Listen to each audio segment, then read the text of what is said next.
नमस्कार दोस्तों। क्या आपने कभी सोचा है कि कभी कभी मौन रहना कितना शक्तिशाली हो सकता है? बुद्ध धर्म में मौन का एक विशेष महत्व है। आज हम बात करेंगे उन 10 जगहों की जहां अगर आप मौन रहना सीख जाएं तो आपका जीवन पूरी तरह से बदल सकता है।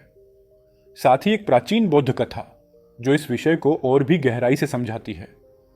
क्या आप जानते हैं कि शांति पाने का सबसे सरल तरीका क्या है? आज हम एक प्रेरणादायक बौद्ध कथा लेकर आए हैं जो हमें सिखाती है कि कैसे मौन हमें भीतर की शांति तक ले जा सकता है। एक बार की बात है, एक व्यक्ति बुद्ध के पास आया। वह बहुत परेशान था। उसके मन में कई सवाल थे और जीवन में शांति के लिए भटक रहा था। उसने बुद्ध से पूछा, गुरु, मैं शांति कैसे पा सकता हूं? बुद्ध ने कुछ नहीं कहा। उन्होंने व्यक्ति को ध्यानस्थ बैठने का इशारा किया। बिना एक शब्द बोले बुद्ध ने उसे मौन में बैठने को कहा। घंटों बीत गए। धीरे धीरे व्यक्ति की बेचैनी कम होने लगी। उसके मन में उठने वाले सवाल शांत हो गए।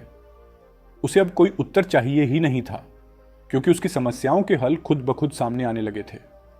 जब व्यक्ति उठा, उसने महसूस किया कि उसकी सारी उलझनें धीरे धीरे गायब हो चुकी थीं।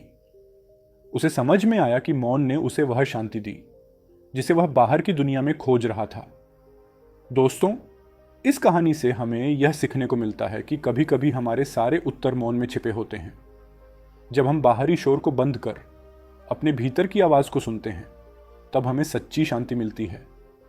बुद्ध कहते थे कि मौन एक शक्तिशाली हथियार है जो हमारे भीतर शांति और संतुलन लाता है। चलिए जानते हैं वो 10 जगह हैं जहां मौन रहना आपके जीवन में अद्भुत परिवर्तन ला सकता है। जब आप गुस्से में होते हैं, आपके शब्द आपको या दूसरों को नुकसान पहुंचा सकते हैं। इस समय मौन रहना और खुद को शांत करना सबसे अच्छा होता है। जब हम दूसरों की बात सुनते हैं तो ध्यान से सुनना और मौन रहना संवाद को और बेहतर बनाता है। इससे रिश्तों में मिठास आती है। 3, जब आपके पास पूरी जानकारी ना हो। अगर आपको किसी विषय की पूरी जानकारी नहीं है तो मौन रहना समझदारी है। इससे गलत जानकारी फैलने से बचती है और आप अपनी विश्वसनीयता बनाए रखते हैं। 4, जब कोई आपको उकसाने की कोशिश कर रहा हो, अगर कोई आपको भड़काने की कोशिश कर रहा है, तो मौन रहना आपकी मानसिक शांति और गरिमा को बनाए रखने का सबसे अच्छा तरीका है।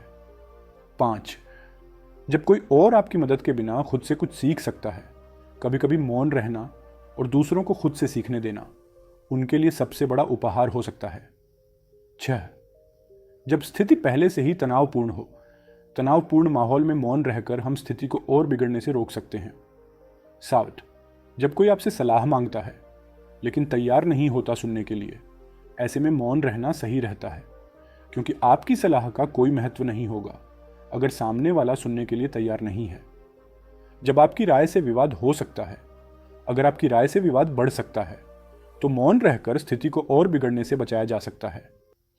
जब आप आत्मनिरीक्षण कर रहे हों, आत्मनिरीक्षण करते समय मौन रहकर हम अपने भीतर की शांति को महसूस कर सकते हैं और अपने जीवन के गहरे सत्य को जान सकते हैं। 10, जब शब्दों से काम नहीं चलता, कुछ बातें ऐसी होती हैं जिन्हें शब्दों से व्यक्त नहीं किया जा सकता। इस समय मौन ही सबसे अच्छा माध्यम है। दोस्तों, मौन हमें खुद को समझने और दुनिया के साथ सही तरीके से जुड़ने का मौका देता है। बुद्ध ने कहा है कि मौन से बढ़कर कोई दोस्त नहीं। तो दोस्तों, नीरी ऋषि, ये थी वो 10 जगह हैं जहां मौन रहने से आपका जीवन बदल सकता है। बुद्ध के इस ज्ञान को अपने जीवन में अपनाइए और देखें कैसे आपके जीवन में शांति और संतुलन आता है। अगर आपको यह वीडियो पसंद आया हो तो लाइक और सब्सक्राइब ज़रूर करें, ताकि हम आपके लिए और भी ज्ञानवर्धक बातें लेकर आ सकें। धन्यवाद।